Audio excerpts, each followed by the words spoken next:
tenho pena que ele não trouxe umas fotografias aéreas de Boston, para quem não conhece, que é uma cidade linda. A verdade é essa, né? Para quem não conhece, olhe lá na internet, entre nas fotos de Boston, vocês vão ver que cidade bonita que eles conseguiram fazer depois dessa crise toda que houve lá, né? A cidade acabou ficando muito bonita. Mas eu queria comentar que Boston é hoje uma das 5 smart cities dos Estados Unidos mais importantes. Espero que você não me diga, porque eu acho que isso é uma estatística, é um ranking. E foi considerado, inclusive, por algumas... Eu vi outro dia uma matéria numa revista alemã que Boston é a cidade americana com melhor qualidade de vida e a segunda no mundo com a melhor qualidade de vida. Então, Boston realmente é um exemplo que a gente pode olhar e talvez aproveitar alguma coisa que foi feita lá. Então, agora eu queria fazer só uma sugestão rapidinha para o Nova, que seria o seguinte: conta a história rapidinho daquele bairro que foi revitalizado e que eles resolveram criar, vocês impuseram a criação de uma loja e que contrataram algumas pessoas muito peculiares para trabalhar na loja lá, para poder resolver o problema do bairro. Aquilo é uma história sensacional. Quando eu trabalhei com o Michael Porter, uma das questões que existia era que você precisava de alguma âncora num bairro pobre, que a economia tinha saído, para você começar a reconstruir a economia daí e tentar reconectar a economia do bairro com a economia regional, que foi onde uma dos desligamentos. A gente usou muitos os hospitais, as instituições que ficaram como motor econômico disso, mas você tinha que chegar num segundo momento de ter empresas que estivessem empregando as pessoas.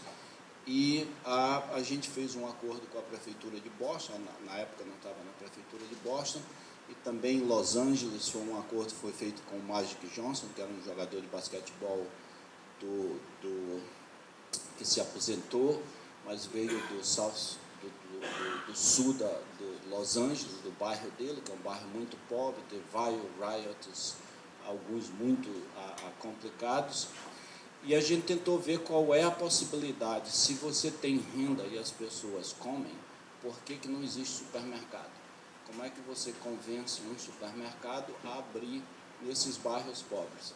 Nós fizemos um modelo que em Chicago, Nova York, Boston, Los Angeles, foi adotado, que a prefeitura dá a terra, faz um acordo de aluguel da terra por $1 por 100 anos para uma ONG dessas de bairros, que faz desenvolvimento de bairro, para você eliminar o custo da terra, do projeto. Ela mesma, ONG, ela levanta recursos no banco para construir o prédio, porque eles têm uma renda como ONG que vem do aluguel desse prédio, e a gente convence o operador do supermercado para vir e abrir o supermercado. Um dos problemas que o operador do supermercado pôs é que tinha gangue no bairro. E o Magic Johnson, que conhece o bairro, ele veio de lá, conhece as pessoas, ele resolveu criar uma empresa de segurança que ele contratou toda a gangue. E todos os meninos tinham o que eles adoravam, eles tinham arma, carro, eram decentes, ninguém ligava para eles. E hoje nós fizemos em Boston vários supermercados onde as empresas de segurança são todas jovens com gangues que eles fazem a segurança desses supermercados. E tem vários outros exemplos onde a preocupação não era só com como você traz comida para o bairro, mas é como é que você traz comida, como você traz emprego, como é que você cria emprego nas populações que são mais complicadas, que eram os jovens com gangues. E hoje você vai lá, são as gangues do bem.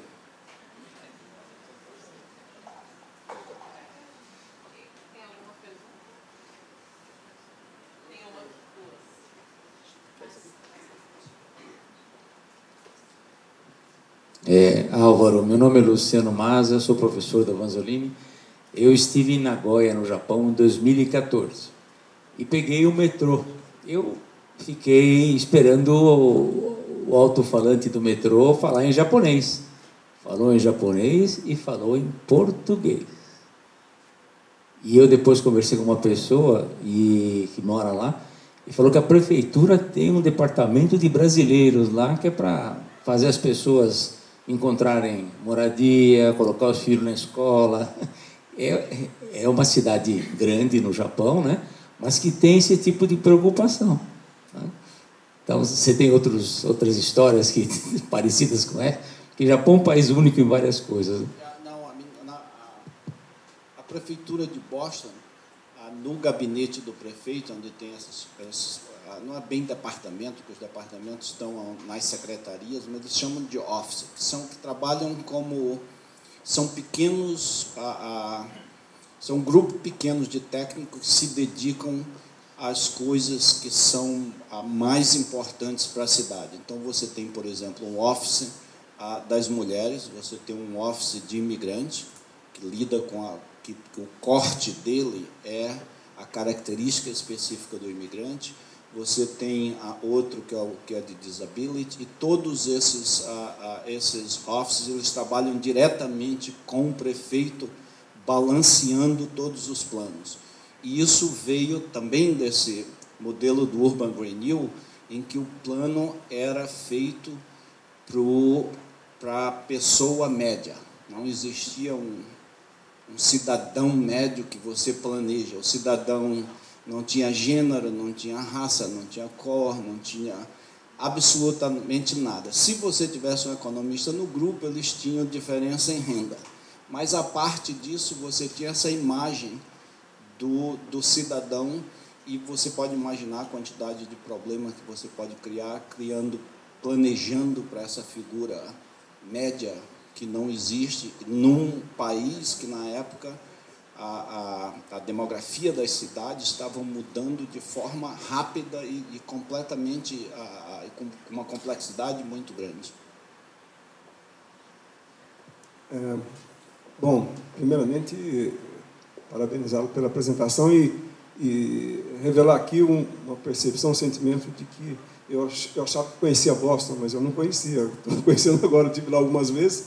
A gente vê que tudo funciona, né? Os sistemas, para um turista, para quem é um forasteiro na cidade, chega e as coisas funcionam, mas deu para perceber que ela funciona para a população, e principalmente para a população que mais depende do poder público local, da prefeitura, que é a população mais pobre, que são os imigrantes. Eu ouvi uma estatística de que 65 mil brasileiros moram em Boston, na região de Boston, é isso? 300 mil. 70 mil.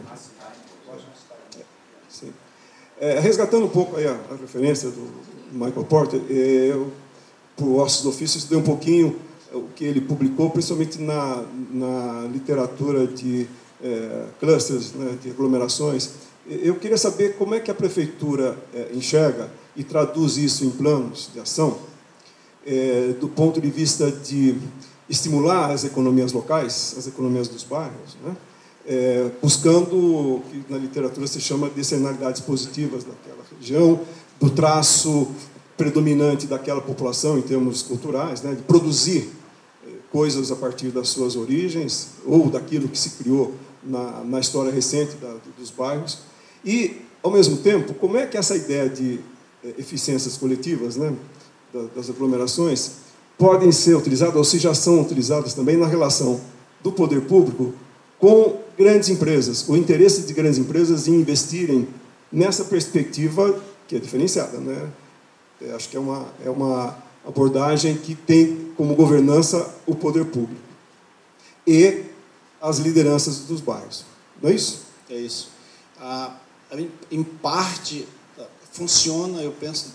É uma coisa que não é muito bem estudada ainda, mas eu penso que as cidades onde existem essas clusters, que são muito fortes, em Boston são as universidades, os colégios, são 75 universidades, colleges, então você tem instituições imensas que elas estão crescendo, elas estão construindo, elas estão comprando, elas estão educando, elas estão vendendo, e a gente trabalha com isso. Tem um documento que a gente fez, que foi com o Michael Porter, mostrando o papel da universidade na cidade. e a prefeitura pressiona as universidades para elas serem parte da cidade, não do campus, o que é um modelo, sempre foi um modelo muito complicado, porque você puxa a cidade, porque o campus precisa aumentar. Isso numa cidade pequena como Boston é um problema grande, porque Boston tem 150 mil estudantes, que se eles ficam nas casas da cidade, você não pode viver lá. Então, as universidades são forçadas a criar dormitórios, a ajudar a cidade a resolver o problema da moradia. Você, como universidade, não quer esses estudantes no bairro, porque todo mundo vai brigar com eles, porque eles vão fazer festa sexta, sábado e domingo, barulho, beber. Então, tem um interesse de resolver esse problema. A claustra ajuda muito, porque elas têm um poder econômico muito grande, você não está lidando só com uma empresa, você está lidando com os hospitais de Boston, eles têm uma associação, as universidades têm uma associação, então você negocia com eles dessa forma. A outra é o Flávio Dino, que é governador do Maranhão, é do Partido Comunista, ele foi a Boston e ele passou 3 dias vendo esses projetos. Ele saiu de lá achando que ele era capitalista e Boston era comunista. Porque é uma cidade extremamente regulada. Por exemplo, todo prédio que você constrói em Boston, 15% dos apartamentos tem que ser de baixa renda. Ou você deposita esse dinheiro num fundo onde a prefeitura vai construir apartamentos de baixa renda para a população, porque senão você não tem mão de obra. E hoje eles entendem isso, de que se você vive numa cidade onde não há mão de obra, você não consegue fazer a cidade funcionar, porque você tem 900, a mão de obra de Boston dobra todo dia, e eles, quando vão para o subúrbio, deixam lixo. Se você não tem quem cate o lixo, se você não tem quem serve o restaurante, eles aceitam. Hoje, por exemplo, qualquer prédio, qualquer projeto que você constrói em Boston, 50% da mão de obra tem que ser residente de Boston, 30% tem que ser mulheres e 20% tem que ser minorias. Por que isso? Porque um exemplo, por exemplo, que eu vivi no Maranhão, a Alcoa, quando se instalou no Maranhão, eles criaram um canteiro de obra para construir a Alcoa. Quando terminou a Alcoa, o canteiro de obra é uma das maiores favelas hoje. E eles não têm nenhuma ligação com isso. Lá, se você tem uma cidade onde você contrata pessoas que moram fora da cidade, hoje, para você trabalhar na prefeitura, você tem que morar na cidade de Boston pelo menos 10 anos. Depois de 10 anos na prefeitura, você muda. Por quê? Porque nos anos 50, a polícia morava fora da cidade, invadia a cidade de carro para bater em quem fosse. O prefeito remanejou isso. Hoje, você tem uma polícia de choque, que lida com crime organizado e tudo, e você é uma polícia de bairro que não tem carro, não tem arma, anda na rua e é remanejada para eles serem polícia no bairro onde eles moram. Eles não vão bater nos amigos deles, tem que chegar à noite em casa, ele está no bairro dele. Então, você cria essa série de regulamentos que são muito burocráticos, mas que, nessa situação histórica, as pessoas entenderam que não existia saída fora disso. Não existia possibilidade de você ter uma cidade onde o policial mora fora, onde o burocrata da prefeitura mora fora. Aí você vai planejar para quem está lá, não? Mas se você diz, você moraria aqui, se você, com essa polícia, você moraria aqui com seus filhos? Provavelmente não, então você tem que mudar a polícia. E hoje funciona relativamente, quando eu comecei a trabalhar em Boston, a profissão pior que nenhum jovem queria ser era policial. Eles têm uma academia para formar os policiais, você não conseguia fechar uma classe por ano. Hoje você tem, para cada academia que abre, são cerca de 40 policiais, você tem pelo menos 800 pessoas se inscrevendo. Na época, bandido e polícia eram as duas profissões juntas. E também você tem que morar lá, você tem prestígio, há várias mudanças, e você também, como você tem uma polícia de choque, o policial que está lidando com a comunidade, em vez de ele pegar um jovem que está vendendo maconha e levar para a polícia, bater e botar na prisão, hoje ele é obrigado, em Boston, você é obrigado a ir no padre, na família, e resolver esse problema lá. Porque o custo de jogar um menino de 16 anos na cadeia é muito mais alto do que você resolver o problema lá. Você está quebrando a lei, hoje não, porque a maconha é legalizada em Massachusetts, mas antes você estava, mas o custo hoje você tem a população negra encarcerada nos Estados Unidos é muito maior do que, o problema deles é muito maior do que durante a escravidão, ou qualquer outro período nos Estados Unidos. A quantidade de famílias que crescem sem pais, jovens que nunca viram os pais, e hoje é uma briga muito grande para acabar com esse modelo de que qualquer problema você encarcera, o que cria um custo imenso social, político, econômico.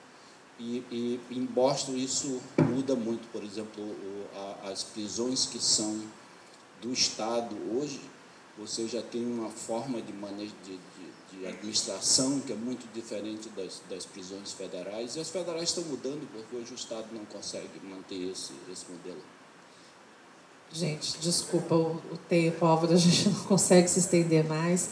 Queria agradecer de novo ao professor Lobo, o Álvaro, que veio de tão longe. Daqui a pouco a gente se encontra aqui no coquetel. Eu sei que tinham mais perguntas, né? Obrigada de novo.